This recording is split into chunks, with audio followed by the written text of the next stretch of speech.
অনেক দিন হয়ে গেছে আম গাছের গোড়াগুলো খুঁড়ে দিইনি, তার কারণে মাটিটা পুরো পাথরের মতন শক্ত হয়ে গেছে।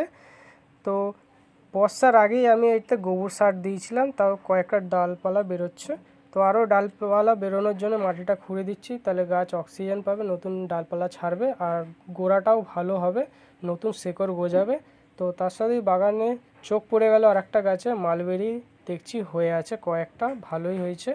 তো তার সাথে সাথে এখানে সবেদা গাছ দেখতে পাচ্ছেন, কয়েকটা সবেদা হয়ে আছে, একটা বড় সবেদা ছিল ওটা পেকে গেছে বলে খেয়ে নিয়েছি। আর এখানে কারি পাত্তা গাছ ছোট, এই কারি পাত্তা গাছ একটা বড় কারি পাত্তা গাছের নিচে ছিল, তো তুলে নিয়ে এসে আমি এখানে বসিয়ে দিয়েছি। তো এখন অনেক দিন হয়েছে মাটি খুঁড়িনি এরও, এইটাও খুঁড়ে দিচ্ছি ভালো করে, তাহলে গাছটা আরও বড় হবে, হেলদি হবে।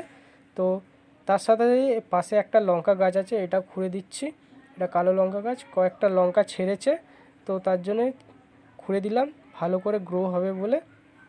আর বাগানে যেতে না যেতেই আর একটা গাছে চোখ পড়ে গেল, এটা কুল গাছ, দেখছি এখন ফুল চলে এসছে। আর এখানে গুটি কলম হয়েছিল, কাগজি লেবুতে করেছিলাম, ওরা এখন পটে বসিয়ে দিয়েছি, খুবই ভালো লেবু হয়েছে দুটো, দেখতে পাচ্ছেন।